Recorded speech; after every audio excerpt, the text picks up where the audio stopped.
Bab qatlil hayyat wa ghairiha. Kitab qatlil hayyat wa ghairiha.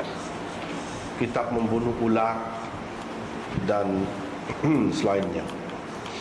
Imam Muslim dengan sanad yang meriwayatkan daripada Aisyah, katanya Rasulullah sallallahu alaihi wasallam memerintahkan supaya membunuh Dzutufyatain, sejenis ular yang berjalur, dua jalur di belakangnya. Fa innahu yaltamisul basar, kerana ia mencari penglihatan mata, ia mensasarkan mata. Wa yusibul habal, dan dia menyebab yusibul habal, mengenakan orang yang mengandung, perempuan yang mengandung.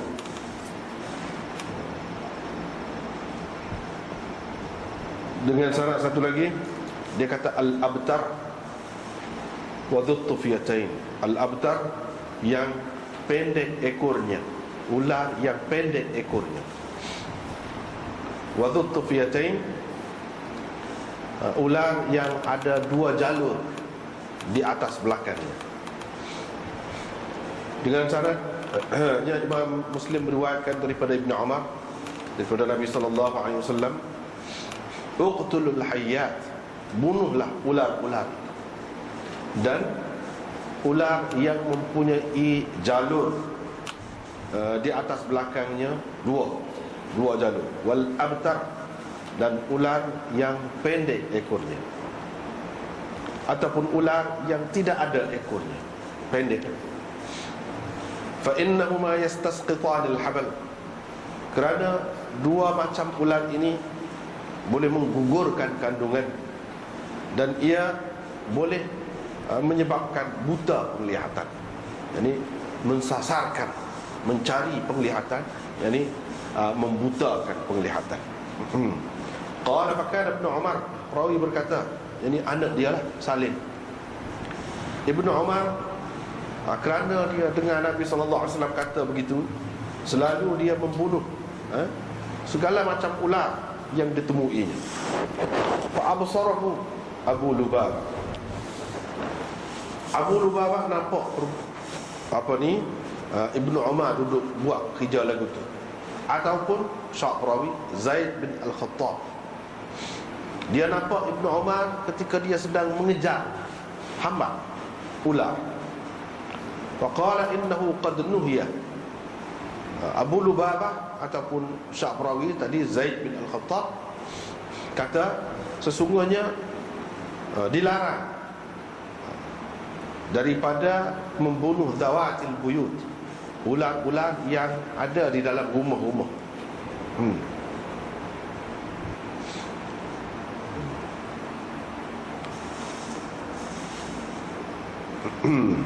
Ataupun maksud di sininya bukan ular-ular ada dalam rumah tu begitu secara mutlak, begitu tidak.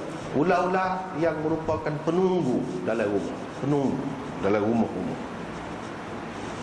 Dengan syaratnya Imam Muslim meriwayatkan daripada Ibnu Umar, katanya saya mendengar Rasulullah sallallahu alaihi wasallam menyuruh supaya dibunuh anjing. Kata baginda, ketika dia kata begitu, dia kata juga uqtulul hayyat wal kilab. Dia kata Nabi sallallahu alaihi wasallam suruh bunuh anjing. Dia kata bunuhlah ular-ular dan anjing, dan khususnya Dzutufyatain wal abtar, ular yang berjalur di atas belakangnya. Jalur tu jalur putih. Wal abtar, dan ular yang tidak berekor ataupun pendek ekornya. Fa innahuma yaltamisanil basar, kerana kedua-dua jenis ular ini dia mensasarkan penglihatan dan menggugurkan kandungan. Qala Zuhri, Zuhri berkata, kami fikir itu kerana racun ataupun bisa yang ada pada kedua jenis ular itu, bukan kerana lain. Wallahu a'lam. Kata Salim, Abdullah bin Umar berkata, falabithtu la atruku hayyatan, lepas tu aku tak ada biarkan seekor pun ular yang aku nampak, melainkan aku bunuhnya. Ketika aku pada suatu hari sedang mengejar ular, ular dalam rumah, marra bi Zaid bin Al-Khattab ataupun Abu Lubabah. Zaid bin Al-Khattab ataupun Abu Lubabah lalu dekat. Ketika aku duduk kejar ular, dia pun kata, jangan Abdullah. Saya pun kata, sesungguhnya Rasulullah SAW suruh bunuh ular-ular ni. Qala, katanya, sesungguhnya Rasulullah SAW melarang daripada membunuh ular-ular rumah. Dengan satu lagi support tu juga, cuba kata dia, sehinggalah Abu Lubabah bin Al-Munzir dan, bukan atau tapi dan, Zaid bin Al-Khattab nampak aku. Mereka pun kata, sesungguhnya Nabi SAW telah melarang daripada membunuh ular-ular rumah. Dalam hadis Yunus, bunuhlah ular-ular, tapi dia tak ada sebut dalam tu Dzat Tufyatain dan Al-Abtar. Itu bezanya riwayat dia daripada orang lain. Dengan sanad yang Imam Muslim meriwayatkan daripada Nafi' bahawa Abu Lubabah pernah bercakap dengan Ibnu Umar, pernah bincang dengan Ibnu Umar supaya dia buka pintu dari rumahnya, biar dia dekat dengan masjid, untuk pergi ke masjid. Dia pun dapati fawajadal ghilmah, ada anak muda dapati, budak-budak muda dapati ada kulit ular ketika dua kerja. Faqala Abdullah pun kata, cari, bunuh.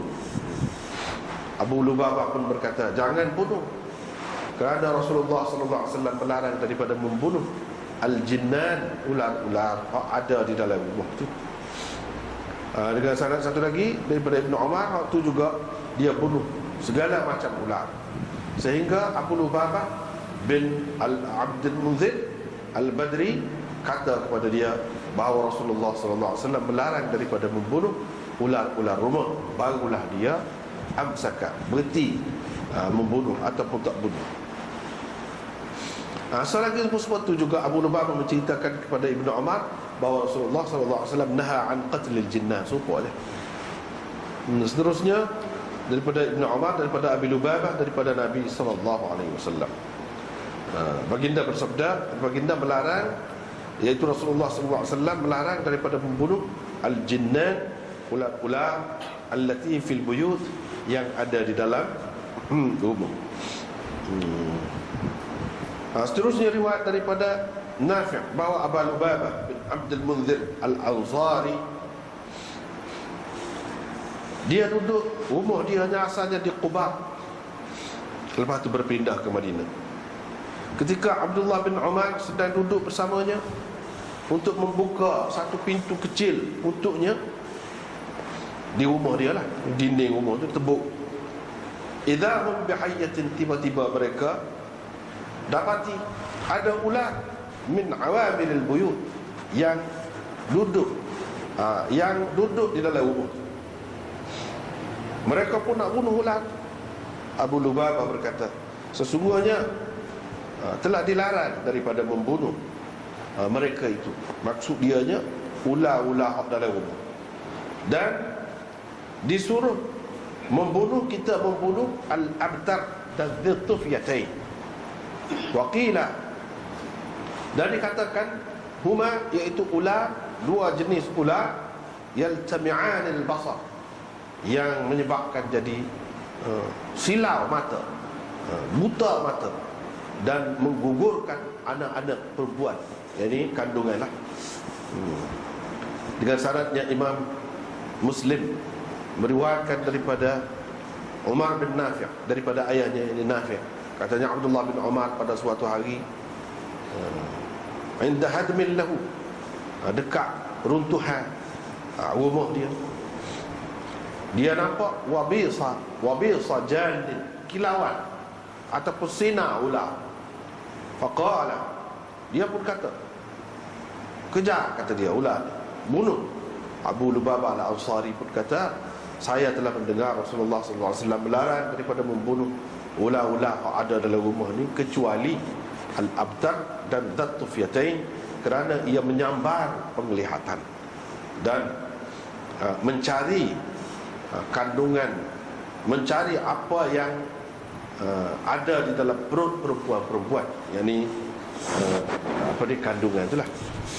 Dengan syarat yang Imam Muslim beriwayatkan daripada Nafi' lagi bahawa Abu Lubabah pernah lalu dekat Ibnu Umar ketika dia berada dekat benteng dekat dengan rumah Umar bin Khattab. Dia duduk cari ular, serupa dengan hadis Laith bin Sa'ad sebelum ni, sepatutlah. Seterusnya riwayat daripada Abdullah katanya, pernah kami bersama Nabi sallallahu alaihi wasallam dalam satu gua. Pada ketika itu baru saja Al-Mursalati Urfa diturunkan kepada Nabi sallallahu alaihi wasallam, dan kami duduk ambil surah itu daripada mulutnya, basah-basah lagi. Tiba-tiba keluar kepada kami seekor ular. Dia pun kata bunuh ular. Kami pun bersegera pergi kepada ular untuk bunuh dia. Fasabaqatna, tetapi ular tu cepat lagi larinya. Ketika itu Rasulullah sallallahu alaihi wasallam bersabda, Allah telah memeliharanya daripada perbuatan buruk kamu, perbuatan keburukan kamu, ataupun kejahatan kamu, jadi kepada dia lah. Kama waqakum syarraha, sebagaimana dia telah memelihara kamu daripada kejahatannya ataupun keburukannya. Dengan syaratnya Imam spot tu juga sepasal lagi, spot sebelum pada itulah juga.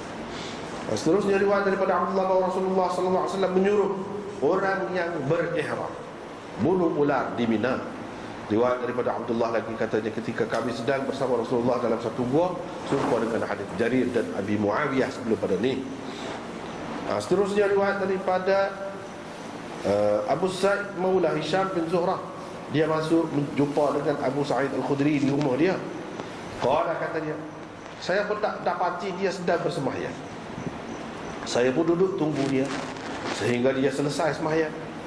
Saya pun terdengar pergerakan di celah-celah pelepah tamar di penjuru rumah. Saya pun berpaling.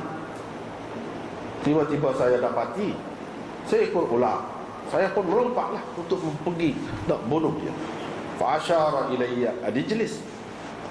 Tetapi Abu Sa'id Al-Khudri mengisyaratkan kepada saya, bila-bila duduk sembahyang, dia suruh saya duduk. Saya pun duduk. Bila dia selesai sembahyang, dia pun tunjuk ke rumah, ke satu rumah di perkampungan di kawasan. Faqala, sambil dia berkata, nampak rumah tu? Saya pun kata, nampaklah. Dia kata, di situ dulu ada seorang anak muda yang baru berkahwin, pengantin baru. Qala, katanya, fa kharajna ma'a Rasulillah sallallahu alaihi wasallam ila al-Khandaq. Kami keluar bersama Rasulullah SAW ke Khandaq, ke parit dia gali masa nak pergi Khandaq. Pemuda itu minta izin dengan Rasulullah SAW di tengah hari untuk balik kepada isterinya. Pada suatu hari dia minta izin. Rasulullah SAW berkata, bawa sekali senjata kamu itu, kerana saya bimbang engkau akan diganggu oleh Quraidah, ini puak-puak Yahudi. Pada ketika itu orang itu pun, pemuda itu pun ambillah senjata dia. Lepas tu dia kembali.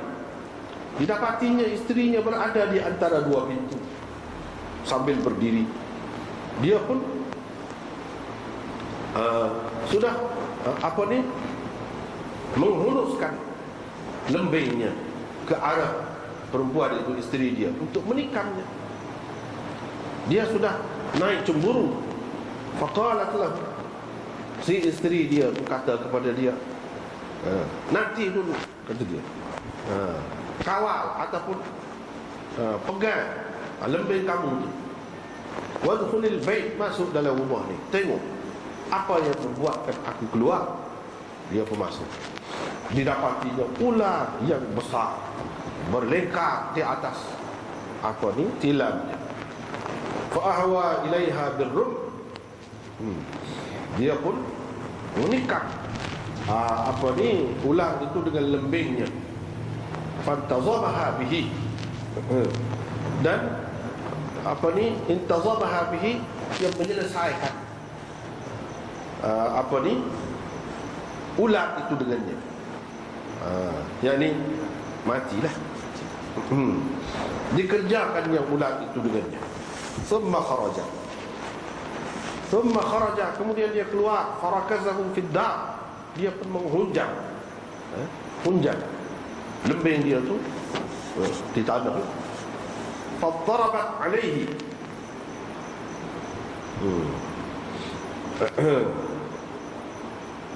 fadarabat alaihi, ular itu pun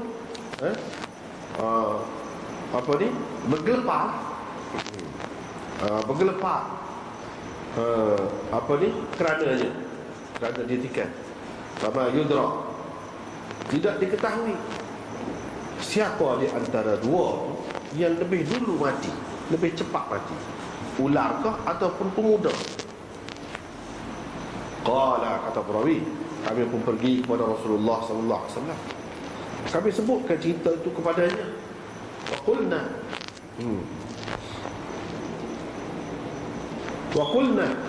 dan kami kata, ud'ullah yuhyihi lana, mintalah dengan Allah, biar Allah hidupkan dia kita. Dia boleh duduk sekali dengan kita pun mati. Faqala Nabi sallallahu alaihi wasallam, kata, istaghfiru li sahibikum, kamu minta ampunlah untuk sahabat kamu. Kemudian Nabi sallallahu alaihi wasallam bersabda, sesungguhnya di Madinah ni ada jin yang telah Islam. Kalau kamu nampak mereka, idza ra'aitum minhum syai'an, ada nampak apa-apa tanda daripada mereka, fa'adiluhu thalathata ayyam, kamu maklumkan, bagi amaran kepada dia selama 3 hari. Kalau selepas itu dia tidak menghiraukan juga kepada amaran kamu itu, faqtuluhu, kamu bunuhlah dia, kerana ia adalah syaitan. Seterusnya riwayat daripada Abi Sa'id Al-Khudri, kata dia, ketika kami sedang duduk, tiba-tiba kami dengar, itu riwayat Sa'id tadi, wa wa'indana Abu Sa'id, dia kata dia masuk pergi jumpa dengan Abu Sa'id Al-Khudri. Ketika kami sedang duduk, kami terdengar di bawah katil dia tu bunyi pergerakan. Pada zarna, kami pun tengok ular. Wasaqal hadis biqissatihi, dia pun mengemukakan hadis dengan kisah tadi serupa dengan hadis Malik daripada Saifi tadi. Wa qala fihi, di dalam riwayatnya ini dia ada sebut Rasulullah sallallahu alaihi wasallam bersabda, sesungguhnya rumah-rumah ini ada awamir, ada penunggu awamir, ada orang-orang yang duduk dalam. Jika kamu nampak sesuatu ataupun apa-apa tanda daripada ular penunggu itu, faharriju 'alaiha thalatha, kamu desak dia keluar sebanyak 3 kali. Kalau dia pergi, tak apalah. Kalau tidak, kamu bunuhlah, kerana ia adalah kafir. Wa qala lahum, dan dia berkata kepada mereka, idhabu. Beza dengan riwayat tadi lah, riwayat perbezaan dengan riwayat tadi. Nabi SAW berkata kepada sahabat-sahabat dia, pergilah kamu, idfinu sahibakum, kamu kebumikan sahabat kamu, dia mati dah. Riwayat daripada Abi Sa'id Al-Khudri lagi, katanya, saya telah mendengar Rasulullah SAW bersabda, sesungguhnya di Madinah ini ada nafaram minal jin, ada beberapa ramai jin yang telah Islam. Sesiapa yang nampak apa-apa tanda daripada penghuni ini, yakni jin, falyu'dhinhu, maka maklumkan kepadanya sebanyak 3 kali. Kalau ternyata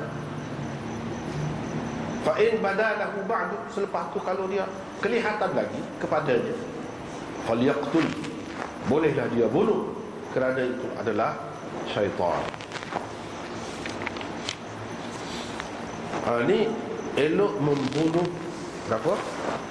Cicak. Dengan syarat yang Imam Muslim meriwayatkan daripada Ummi Syarif, bahawa Nabi SAW menyuruhnya membunuh cicak. membunuh cicak-cicak.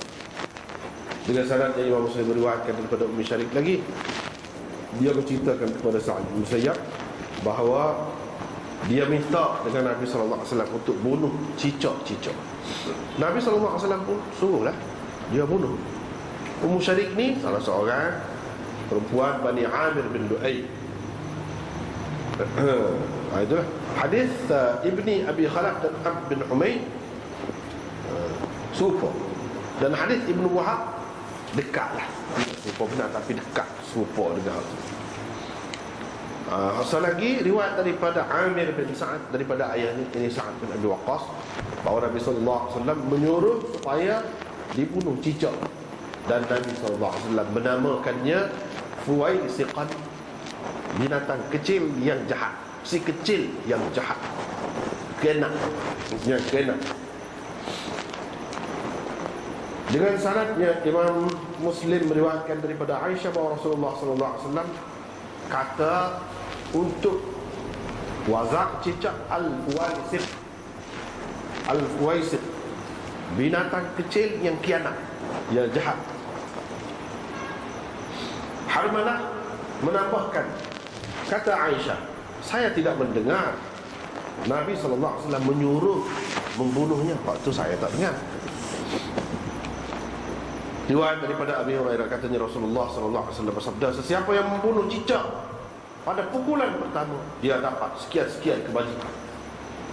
Dan sesiapa yang membunuhnya pada pukulan yang kedua, dia dapat sekian-sekian kebajikan, kurang daripada yang pertama. Dan jika dia membunuhnya pada pukulan yang ketiga, dia dapat sekian-sekian kebajikan, kurang lagi daripada kalinya kedua. Dengan sanad yang Imam Muslim beriwayatkan daripada Abi Hurairah daripada Nabi sallallahu alaihi wasallam serupa dengan makna hadis Khalid daripada Suhail, cuma Jarir sahaja bezanya. Kerana dalam hadis dia, sesiapa yang bunuh cicak pada pukulan pertamanya ditulis untuknya 100 pahala. Pada pukulan yang kedua kurang lagi daripada itu. Pada pukulan yang ketiga kurang lagi daripada hal yang kedua. Seterusnya riwayat daripada Abi Hurairah daripada Nabi sallallahu alaihi wasallam, katanya pada pukulan yang pertama 70 bajikan, bukan 100, 70. Itu beza riwayat. Tengok dulu lah sebab tu nampak panjang tu.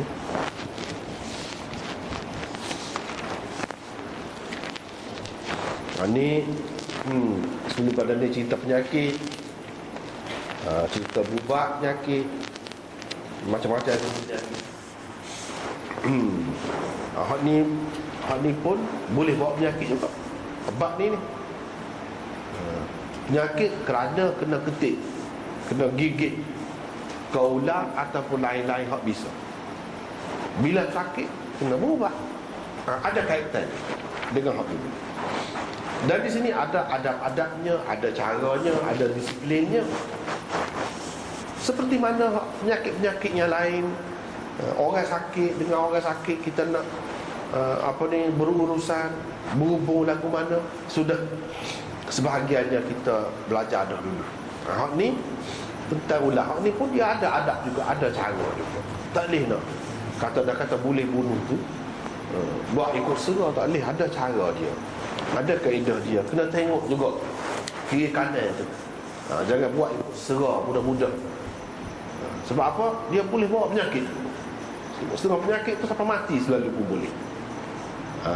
Kerana bisa ular boleh mati selalu.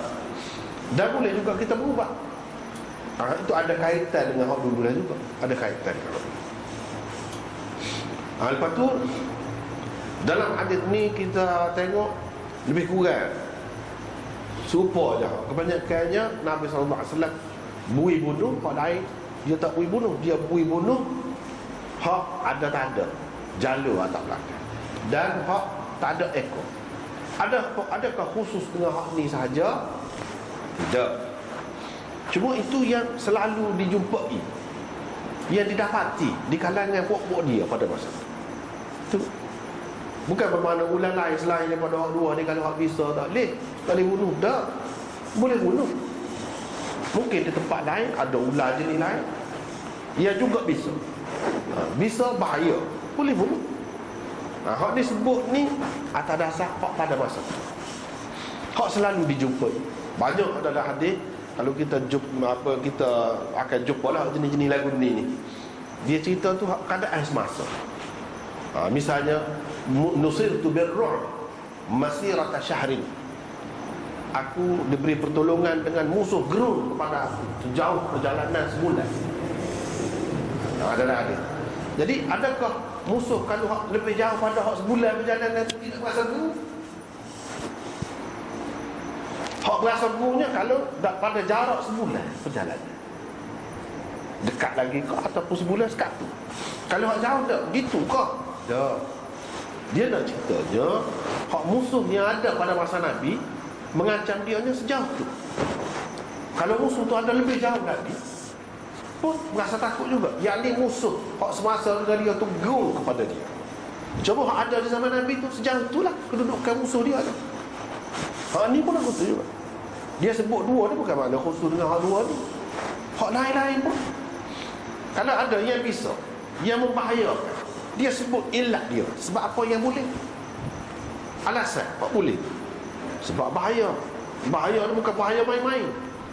Jadi bisa ular cerita tak sama, tak serupa. Kalau siapa gini mau bisa dia ni, kalau siapa-siapa klik, beradaklah, berpandang-pandangan. Kita kalau tengok mata dia pun tengok, boleh jadi buta apa? Tak ada patut lagi tengok, dia tengok saja, boleh jadi buta. Setengah-setengah ular tu ada dipanggil ular nazir. Ular nazir, kalau dia tengok mati selalu, rubah mati lah. Bukan buta, mati. Ada. Nak ceritanya macam-macam. Ular ni bisa dia tu. Dan ular hak pendek, hak tak ada ekor tu, boleh jadi macam ular kapok, orang kapok, ataupun ular-ular yang seumpama itulah. Dan ada tanda-tanda dia kepada orang yang tahu, dia boleh cerita. Kita kena belajar lah, kena tahu lah. Orang yang ada pengalaman mungkin dia lagu ni tanda dia. Nabi SAW ayat ni pun supaya kita tidak keliru, supaya kita beringat. Bukan bermakna kalau ada tanda lagu ni ular lain tak bisa ada tanda lagu lain pun. Kita kena tahulah, terutama orang yang nak masuk ke hutan ataupun nak pergi ke tempat-tempat yang berkemungkinan besar ada ular-ular tu. Dia kena tahu. Itu maksudnya di sini. Bukan khusus dengan dua ni sahaja. Dan ular ni bahaya tu kalau dia tengok orang mengandung, kejut, boleh jadi gugur. Siapa setara? Kalau dah siapa setara tu bahayanya, mengancamnya, maka agama Islam membenarkan bunuh. Itu dia namanya. Boleh bunuh. Apa-apa yang mengancam, yang membahayakan nyawa kita ataupun kesihatan kita, menyebabkan kita jadi sakit, boleh kita hapuskan, boleh bunuh.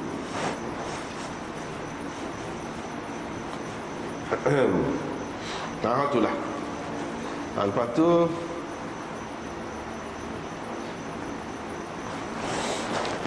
apa yang disebutkan oleh Imam Nawawi, kita tengok.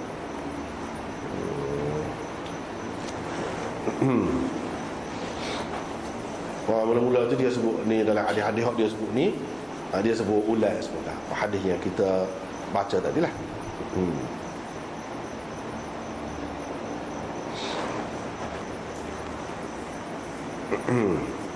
Lepas pada tu dia kata, segolongan ulama mengatakan larangan ini umum untuk semua rumah. Ular hak duduk dalam rumah tadi dia sebut, ataupun ular penunggu. Ular hak duduk dalam rumah ni larangan bunuh. Kalau kita baca tadi, terjemah tadi, untuk semua rumah, bikulli balad, di setiap negeri. Tak boleh nak bunuh sebelum kita bagi ancaman ataupun kita maklumkan kepada dia, kita desak dia keluar. Tak boleh bunuh selalu. Adapun hak tidak dalam rumah, kata dia, boleh kita bunuh walaupun kita tidak bagi ancaman, tidak bagi peringatan dahulu. Lepas tu dia sebut, Imam Malik berkata boleh dibunuh ular hak didapati dalam masjid, Kalau ada dalam masjid tu, boleh ke kita bunuh? Boleh. Qadhi Iyad berkata, setengah-setengah ulama kata perintah supaya bunuh ular ni secara mutlak.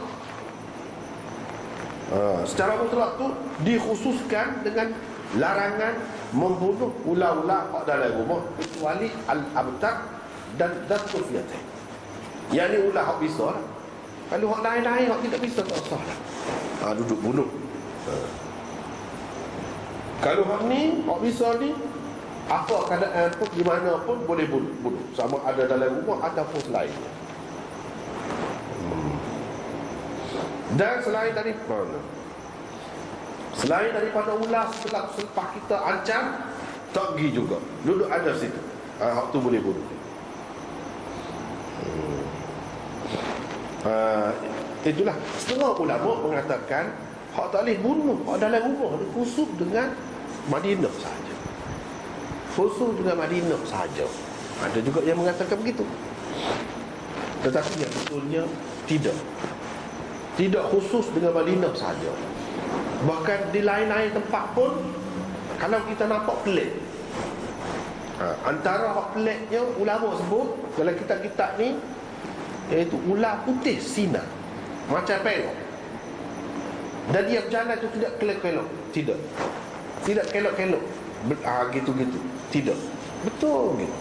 Kalau nampak pelik, jangan bunuh, bagi isyarat ataupun ancaman kepada dia, ataupun desak dia, dorong dia supaya keluar dengan kita buka pintu ke apa ke itu. Ini yang seterusnya Imam Nawawi sebut. Qadhi berkata, Qadhi Iyad lah, sebab dia nak tulis kitab Syarah Muslim ni, depan dia nya ada ni Qadhi Iyad ni rujukan utama. Ibnu Habib meriwayatkan daripada Nabi sallallahu alaihi wasallam. Dan hak ni, hak riwayat lagu ni sebenarnya hak ni tidak jelas sanad ni, hak ada dengan sanad yang jelas pun ada. Misalnya dalam Sunan Kubra Imam Nasa'i ada semua, iaitu ancaman. Hak dia kata ancaman, tahrij, desak tu lagu mana, maklumkan tu lagu mana, kata lagu mana gini, iaitu unshidukunna bil ahdi alladhi akhadha alaikum Sulaiman bin Dawud alla tu'dhuna wa la tadhharunna lana. Tu kata kita. Wa qala Malik, Imam Malik kata padan kata begininya tidak mesti kata lagu tu, kata lagu lain, kata lagu ni pun tak apa. Tuharriju billah, tuharriju alayka billah wal yawmil akhir alla tabdu lana wa la tu'diyana. Imam Malik kata boleh jadi, kata dia, Imam Malik ambil ni daripada lafaz tahrij yang ada dalam Muslim yang kita baca tadi, iaitu faharriju alaiha talata, kamu desak dia supaya keluar dengan kata-kata dan dengan perbuatan, supaya keluar selama 3 hari. Boleh jadi daripada perkataan harriju tu, tahrij. Sebab tu dia kata lagu saat ni. Maksud yang pertama tu ayat daripada Nabi sallallahu alaihi wasallam tu ada dalam surah Al-Kubra Nasa'i pun ada tu. Aku minta sungguh-sungguh dengan kamu, berdasarkan perjanjian yang telah Nabi Sulaiman buat dengan kamu, supaya ataupun agar kamu tidak mengganggu kami dan tidak menyerang kami. Itu kata lagi, minta sungguh-sungguh ni, seperti ni, minta atas dasar perjanjian hak telah Nabi Sulaiman buat dengan kamu. Minta apa? Jangan ganggu kami dan jangan menceroboh kami, serang kami, jangan. Itu kata begitulah. Berapa kali belan-belan elok dia gila. Sebab apa? Takut jin. Ni hak kata penunggu saat ni, rumah saat ni tu takut jin. Terutamanya kawasan yang runtuhan, kau orang tinggal apa, boleh jadi jin pergi duduk. Kalau jin dia reti, kita royak gitu dia pergi. Sebab Kalau dia tak pergi juga, tidak salah juga. Dan Nabi SAW sudah ayat dah ni cara suruh kata lagi. Tidak salah. Kalau dia pergi, kita jangan ganggu. Begitu cara dia. Imam Malik kata, pada kata gini je, aku mendesak kamu dengan nama Allah dan dengan hari kemudian, dengan kepercayaan kepada hari kemudian, agar kamu tidak terberdualan, tidak muncul ke hadapan kami, tidak datang ke hadapan kami, dan tidak mengganggu kami. Yang ni lafaz Arab. Kalau kita nak kata kok Melayu, perkataan ataupun ucapan yang boleh membawa makna kok lagu, tak apa juga kata. Kata tak apa. Tidak kata syarat mesti kena lagu ni. Tapi daripada riwayat yang pertama tu nampak memang ada perjanjian antara binatang-binatang dengan Nabi Sulaiman. Dengan Nabi Sulaiman. Ada juga dalam setengah-setengah riwayat tu disebutkan Nabi Nuh. Nabi Nuh. Dan setengah-setengah ulama mengatakan kalau ular tu baca salamun ala nuhin fil alamin. Hak tu ubah dia. Dia kata tu ada juga. Tetapi kalau tidak hak tu pun hak Nabi Sulaiman. Mana ada kaitan. Ada kaitan. Jadi perjanjian binatang ni pun dia mesti. Apalagi kalau jin. Kalau jin dia mari berupa lagu tu sebab dia boleh berupa macam-macam kan. Kita jangan hukum. Sebab takut hukum dalam hadis tadi kita sudah baca dah. Pemuda baru menikah tu mati. Sementara tu tak tahu siapa dia mati dulu. Ular ke dia mati. Jadi siapa yang bunuh dia? Pokok dia, gugur dia. Mari bahas selalu. Padahal dia tak ada kena gapo-gapo zahir. Tidak kena bisa apa, dia tiket dah. Waktu pergi walk pergi luar, hujan luar. Hujan luar mati, tak tahu siapa mati. Dalam riwayat tu kita tengok tadi kan, macam dia cemburu benar. Siapa nak tikar selalu bini dia. Boleh jadi dia orang dekat nak mati, dia keliru dia. Kadang-kadang kita pelik tengok macam di sini, dia pun dah nak itu dah lah. Bini dia tu pasal dia cemburu, naik cemburu, nak tikar dah bini dia. Kita kata pada halnya, bapanya bini dia bergegas keluar tu, depan pintu tu boleh jadi dengan terdedah. Tidak semestinya ada siapa-siapa dan ada lelaki. Tapi boleh jadi apa yang berlaku begini kerana dia nak mati. Yang nak mati ni kadang-kadang perbuatan dia tu pelik. So, kemungkinan. Yang kedua, sebenarnya dia tidak nak tikar bini dia tu. Dia ingat kau ada siapa-siapa lelaki, kau siapa-siapa orang jahat apa-apa kau, tapi bini dia tu nampak macam nak buat ke dia. Dia kata nak tikar dia. Padahal dia tidak maksud begitu. Dia salah faham. Dia salah faham. Sebabnya kata cemburu ke apa ni, dia mati dah sampai dia nak cerita. Ini tanggapan bini dia ke ataupun orang lain. Suluh gitu. Suluh kata begitu, andaian. Itu saja andaian. Kalau nampak dengan gomor naik dengan lembir tu, dia kata nak tikar dia, padahal tidak nak tikar dia, nak tikar orang lain. Dia tidak nak tikar orang lain. Cuba. Yang ketiga, ini boleh jadi tasarruf perawi ataupun waham perawi. Perawi keliru. Sebenarnya dia nak tikar gapo-gapo. Kalau ada, dia pergi kata liyaq'unaha, untuk tikannya. Ha tu nya tu bini dia. Sebenarnya nak tikar benda lain. Ular apa-apa. Ha tu boleh pergi juga kepada ular. Boleh. Boleh jadi dia nampak dah kau bini dia yang saja duduk berasa lagu lain. Kita tengok ada lugam pun, padahal dia nampak dah.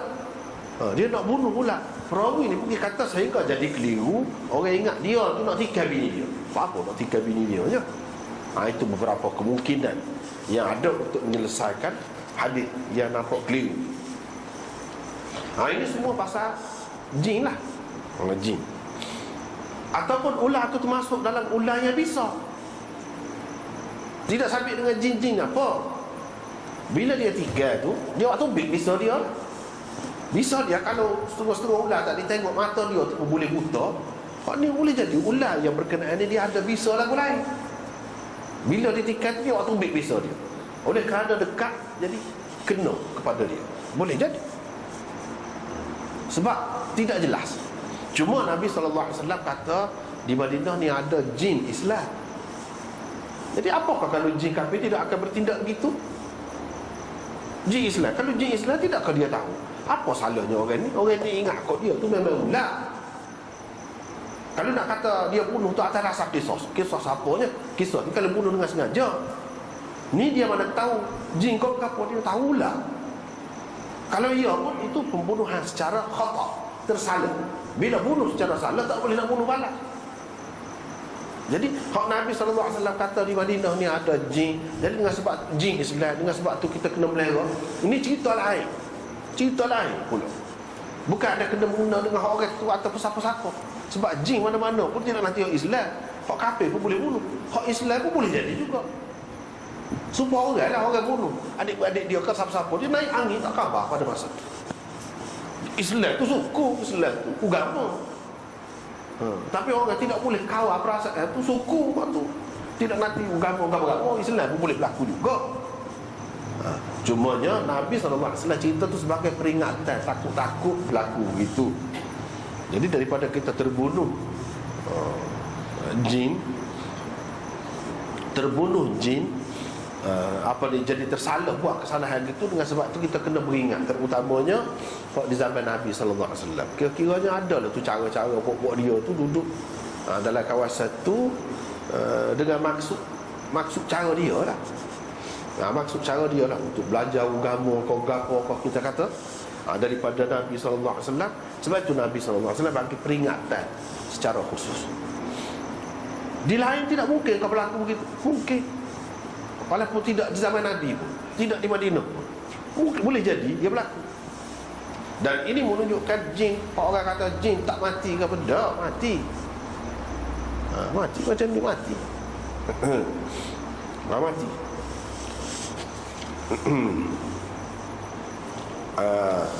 Dan hadis ini juga menunjukkan bahawa ada penunggu rumah ni, penunggu rumah. Jadi kita kena melera juga. Kena melera juga.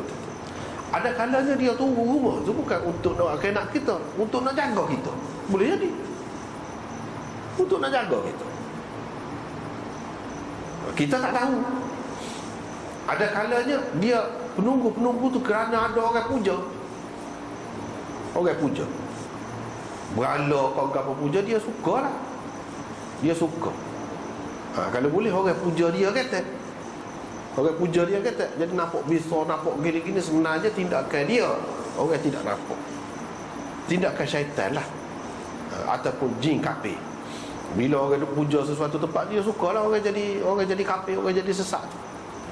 Ambil kesempatan lah pergi situ. Walaupun tidak secara langsung pun, orang macam sembuh dia lah. Sukalah. Suka. Pasal akan jadi senasib dengan dia lah, akan datang jalan neraka. Bila dia suka, dia duduk situ. Duduk situ tu dia nak suruh orang ni jadi berasa hebat tu. Kalau orang buat kehendak apa-apa, dia jadi komeruk orang tu. Kau jadi berasa bisa tepat tu, kau puja. Yang sebenarnya yang main peranan hak di sebalik tu jin. Hak tu pun kita kena faham juga. Dengan sebab itu, kalau ada ular-ular di tempat-tempat pemujaan apa tu, jangan tu duduk main-main. Itu orang panggil penunggu. Kalau kita pergi buat kehendak dia, benda lain. Benda lain. Boleh jadi dia akan menceroboh kita. Daripada hadis-hadis yang kita baca tadi, kita sebut jangan ceroboh, jangan ganggu gitu. Memang dia boleh buat benda-benda lain. Boleh buat. Mari ramah apa-apa dia tu, tak tahu kot kita nak lawan lah.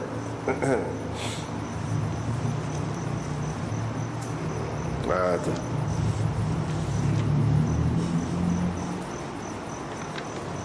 Nah, itulah yang kita dapati dalam hadis ini.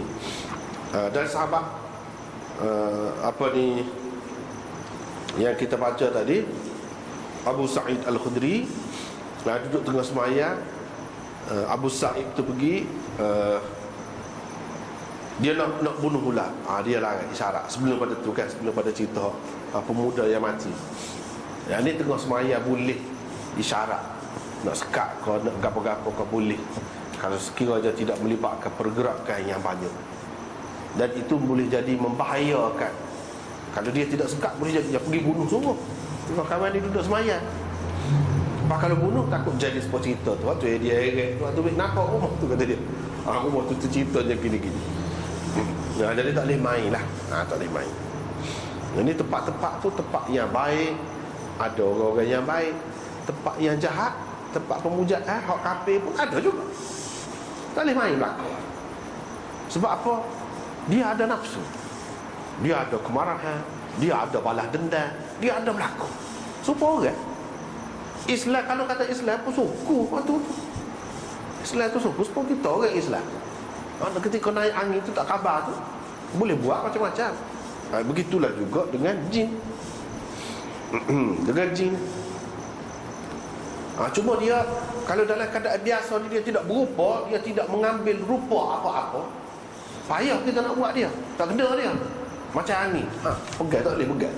Tapi kalau bila dia sudah berupa, kita buat dia kena pada ketika itu. Dengan sebab itu dia pun ada risiko besar juga. Dia tu apabila dia berupa dengan kapal-kapal. Sebab tu kalau kena dia ekor misalnya, tak mati, kecok. Jangan kecok. Sakit juga. Tapi kalau kena molek boleh jadi mati. Kalau dalam rupa dia asal tu, tak boleh nak pegang, tak boleh. Kecuali apabila dia berupa dengan kapal-kapal dan kena, memang kena sungguh. Kalau kena ekor misalnya, kaki, yang sakit sampai jadi kecok dan sebagainya, boleh berlaku.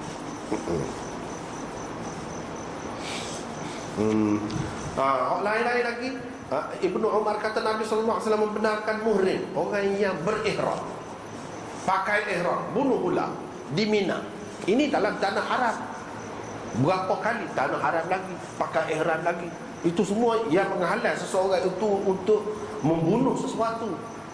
Dan kalau bunuh dalam tanah haram itu, apa lagi dalam keadaan ihram itu, kena bayar. Kena bayar fidyah. Tetapi kalau benda tu membahayakan kita manusia, tak apa kita bunuh. Bahkan Nabi suruh bunuh. Tu nak cerita. Jadi Ibnu Umar faham, kalau secara tempat lagu tu, tempat tanah haram tu pun boleh, lain-lain lagi lah. Dan boleh halal kau kalau bunuh. Memang boleh lah. Kalau kita menyelamatkan orang daripada bahaya, daripada ancaman. Kalau tidak, orang boleh jadi pasal, boleh jadi mati. Dengan kita bunuh tu, jadi tidak ada ancaman. Tak apa, molek bunuh, walaupun di tanah haram sekalipun. Dan kalau dia tu benda lain, jin kalau kita kata, itu silap dia lah. Silap dia.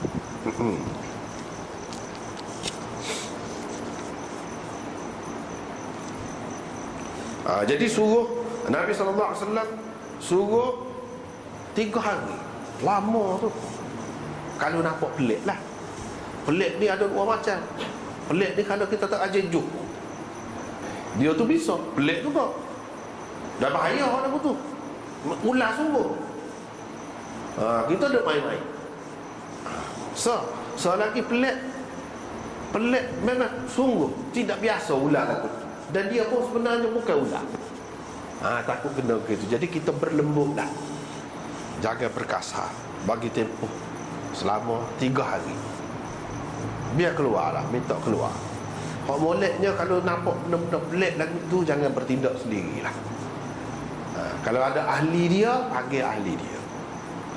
Ahli tu ahli ular biasa ni. Kau nak ikat ular, bombok lah. Kalau tempat kita lah ni kan, panggil bombok.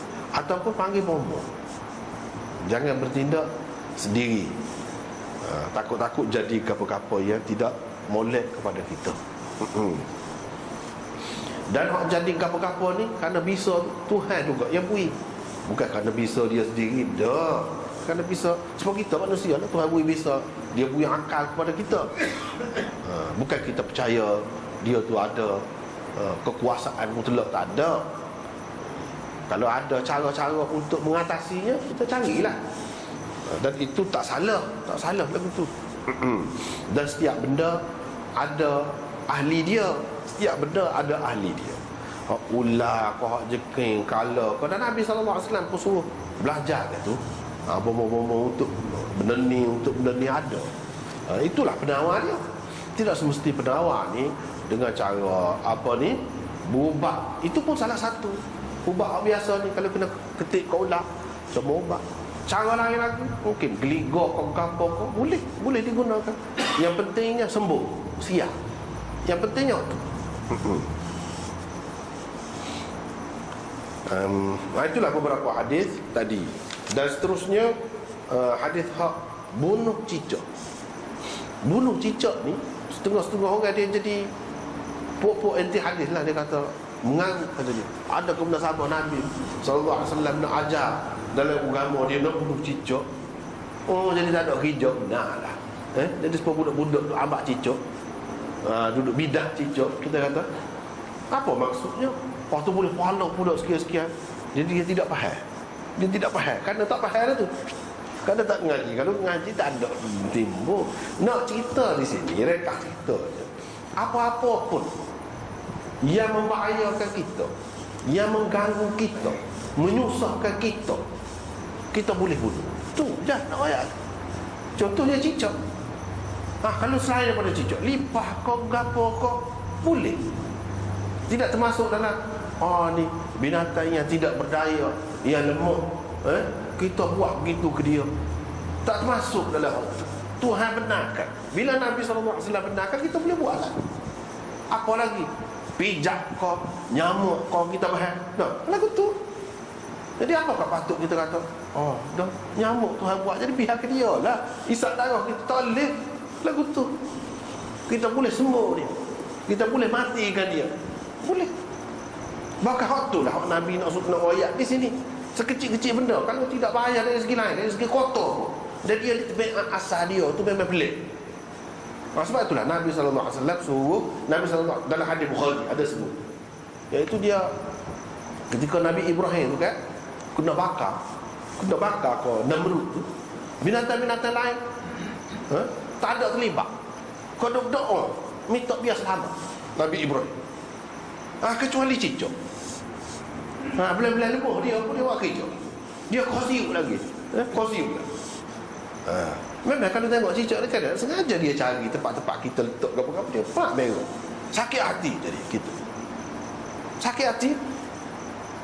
Kalau kita pakai boleh jadi kena penyakit juga tu. Kalau kotor menyebabkan kotor, dia bawa penyakit kuman apa-apa, jadi penyakit juga. Nabi SAW ayatnya bukan ada kena bunuh Nabi zaman Nabi Ibrahim dulu. Orang lain mungkin tidak buat gitu. Nak cerita situ contoh Nabi SAW ayat contoh jahat dia, perangai jahat dia. Lagu tu lah. Jadi kalau hak jahat lagu ni walaupun tidak berat pada kita, tidak setara ular tu, pesan dah boleh dah kita nak bunuh. Tu nak ayat. Kalau faham gitu kan selesai. Dan tidak khusus dengan cicak saja. Hak lain-lain pun nak supaya kita ni berasa tidak bersalah. Nanti jadi macam agama lain dia kata membunuh benda hidupan, jadi salah kita berdosa. Adakah gitu? Ada. Bahkan kita boleh pahala. Kita boleh pahala dengan kita menghapuskan punca penyakit, punca kekotoran, punca yang mengganggu kita, menyusahkan kita. Sebab segala-galanya Tuhan buat ni untuk kita. Untuk kita. Yang mana-mana mengganggu kita tak apa, kita hapuskan. Bukan sekadar tidak salah saja, boleh pahala. Tapi bukan khusus dengan cicak saja. Cicak ni tak banyak ada pada masa itu. Sekarang ni pun ada juga.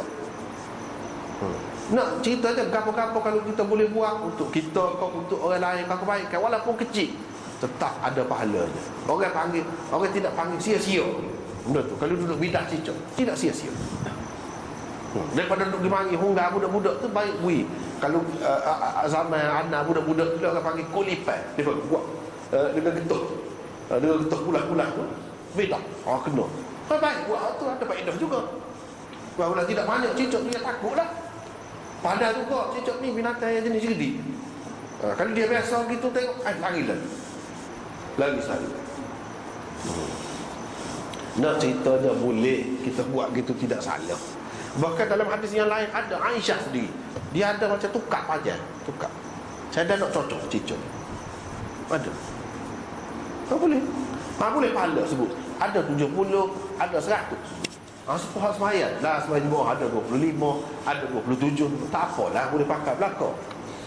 Setengah kata Nabi SAW mula rakyat 70. Lepas tu Allah SWT rakyatkan 100. Dia rakyat 100. Hak sebetulnya cerita tula je ni. Hak sebetulnya perawi tu dan dia faham 70. Biasanya 70 ni menunjukkan banyak.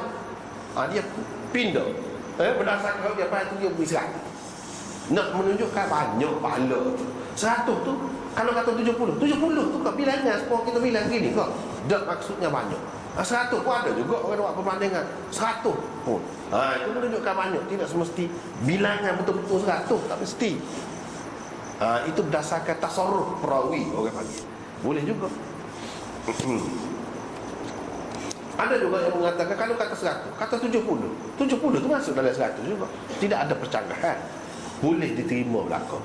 Ada juga yang mengatakan hak jadi boleh. Beza ni dia atas orang. Dia bidah tu nak angkat dia. Sekecil-kecil benda lagu ni pun ada perhitungan.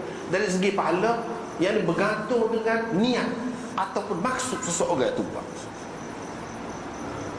Maksud dia. Kalau maksud dia tu molek, faedah dia tu lebih besar, maka pahala dia lebih banyak. Tu beza dia. Tapi tidak kata sia-sia. Boleh 70 pun boleh, tidak 100 pun 70. Ini semua nak menggalakkan umat dia supaya menghapuskan benda-benda yang macam ni. Kalau tak ada pahala, tak ada ganjaran, kata agama, tak ada upah, kita kata. Bila ada upah, ada hadiah, pakat agama. Dan bila agama tak ada benda tu kan, senang kita, tak ada dah penyakit. Supa nyamuk, itulah supa nyamuk. Bila ada upah, ada gitu-gitu, agama. Bila kena denda kau misalnya, agama lah nak hapuskan. Kalau tidak ada, begitulah juga di sini. Lepas tu bab nahyi an qatlin namli, larangan membunuh semut, askat tuli. Wallahu a'lam.